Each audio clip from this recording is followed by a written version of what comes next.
여기에 신문선 후보는 이날 취재진과 마주해 정몽규 후보는 애초에 자격이 없는 사람이라고 주장했습니다. 신 후보는 정몽규 후보가 협회 정관 제29조 제2항 7호의 후보 결격 사유에 해당한다고 봤습니다. 협회 정관에 따르면 사회적 무례 협회나 대한체육회 및 그 회원단체로부터 징계는 받지 않았지만 임원의 결격 사유에 해당하는 유사행위 등 그 밖에 적당하지 않은 사유가 있는 사람은 협회의 임원이 될 수 없다고 명시돼 있습니다.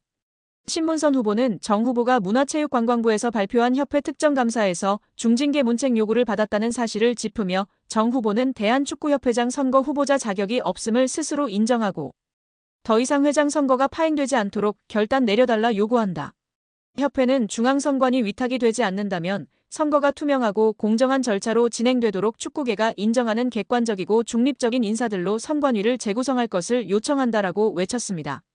한편 취재진 사이에선 김택규 대한배드민턴협회장도 사회적 무리로 인해 후보 결격자 판정을 받았다.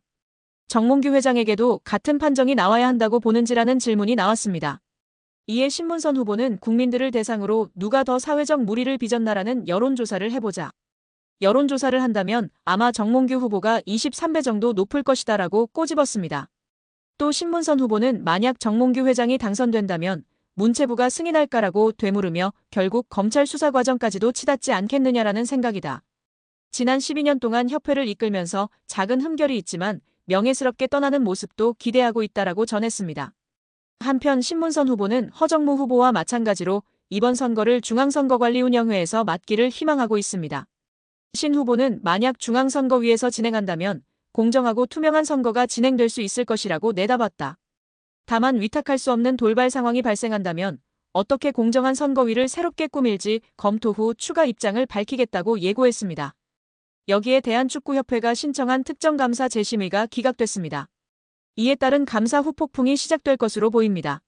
문화체육관광부는 2025년 1월 2일 대한축구협회가 신청한 특정감사 재심의에 대해 기각을 결정해 통지했다라고 밝혔습니다. 앞서 문체부는 27건의 위법 및 부당사항들에 대해 축구협회에 징계, 시정, 주의제도 개선 등을 요구했으며 합리적인 개선 방안을 마련하도록 통보했습니다. 축구협회는 이에 대해 재심의를 신청했고 문체부는 감사심의위원회를 개최해 7개 안건에 대한 심의 후 최종적으로 모두 기각했습니다.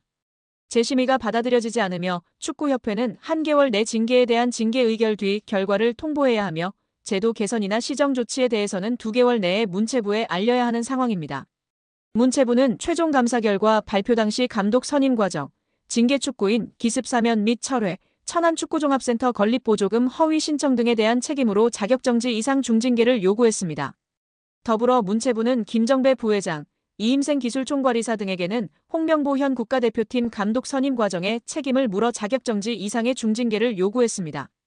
이어 홍명보 감독에 대해서는 전력강화위원회를 통한 재선임을 통보, 계약 유지 혹은 해지 여부 등에 대해서는 협회의 자율에 맡겼습니다. 문체부 관계자는 이번 축구협회의 재심의 신청 기각에 대해 해당 내용을 다시 살펴본 결과 문제가 없다고 판단했다. 중징계 정몽규 회장, 김정배 부회장, 이임생 이사의 자격정지 이상의 징계와 관련해서 축구협회가 한 달 내로 통보해야 한다. 이후 문체부는 이행 여부를 들여다볼 것이다. 이행감사 또한 이뤄진다라고 전했습니다. 축구협회의 감사 후폭풍이 이어질 것이라고 알렸는데요. 문체부 관계자는 축구협회의 대한민국 천안축구종합센터 건립 관련 차입금, 실행과 보조금 집행과 관련해 국고보조금 부정수급이 있었다. 보조금 환수 절차를 밟을 예정이다. 보조금 56억 원 전체가 환수 대상인지 여부 또한 따져 물을 예정이라고 말했습니다. 이어 보조금 환수 절차와 함께 이에 따른 제재 과징금이 내려질 것이다. 과징금은 환수금의 5배이다라며 국가사업에도 배제될 가능성이 있다. 한 해 축구협회에 370억 원의 지원금이 나간다. 횟수가 늘어난다면 축구협회 예산에도 영향이 클 것이라고 덧붙였습니다. 또한 국회 국정감사에서 제기된 HDC 현대산업개발 직원의 부적정한 축구협회 파견 의혹 등에 대한 감사는 여전히 진행 중입니다. 문체부는 해당 감사 또한 곧 공개할 예정이라고 밝혔습니다. 이로 인해 축구계에서는 걱정이 이만저만이 아닌데요. 최악의 상황을 걱정하고 있습니다. 최악의 상황이라 함은 보조금 환수 절차와 함께 이에 따른 제재 과징금이 내려질 것이기 때문입니다. 과징금은 환수금의 5배이기 때문입니다. 이에 더해 축구협회에 지급되던 370억 원의 연간 지원금도 배제될 가능성이 높아지고 있습니다. 이 같은 조치는 재정적으로 궁핍한 축구협회 입장에서는 자칫 파산, 부도의 위기로 내몰릴 수 있다고 판단됩니다. 천안축구센터의 공사는 당연히 큰 차질이 예상되고 직원들의 급여 지급도 원만하지 않을까 걱정이 됩니다. 한국 축구에서 학명으로 가장 두드러진 인물이 바로 지금 이 시끄러운 와중에 축구 대표팀 감독을 맡은 홍명보 감독입니다. 박종환 감독이 대표팀을 이끌던 1995년 한국팀은 코리아컵 준결승전에서 예선에서 쉽게 승리했던 잠비아에 패했습니다. 그런데 이 경기 전날 박 감독의 억압적이고 비인격적 훈련에 불만을 품고 있던 홍명보, 황선홍 등 주전 선수들이 경기 전날 술집에서 대취할 정도로 술을 마신 사실이 언론에 보도가 돼 난리가 났습니다. 그래서 홍명보 선수 등은 징계 위기에 처했는데 이들은 그 제보자로 박 감독을 꼽았고 언젠가 안갚음하리라 맹세했다고 합니다.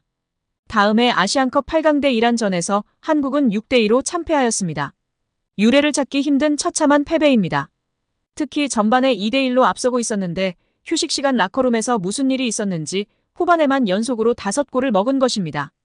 당사자들은 부인하지만 이 사건은 축구계뿐 아니라 축구팬들도 의혹을 거두지 않고 있습니다.